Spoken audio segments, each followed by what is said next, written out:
যতদিন কুরবানি চলবে ততদিন ওলামায়ে কেরাম মিম্বারে ঈদগাহে এই আলোচনাগুলো করবে।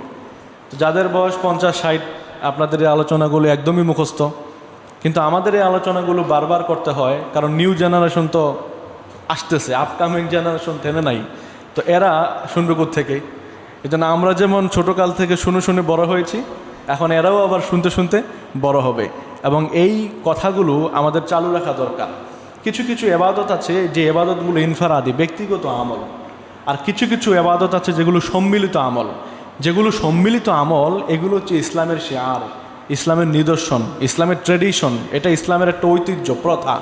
এই প্রথাকে যতদিন পর্যন্ত আমরা উজ্জীবিত রাখতে পারবো ততদিন মুসলিম উম্মার মধ্যে আমরা যে ভাই ভাই, এই ভ্রাতৃত্ববোধ জিনিসটা আমরা জাগ্রত রাখতে পারবো।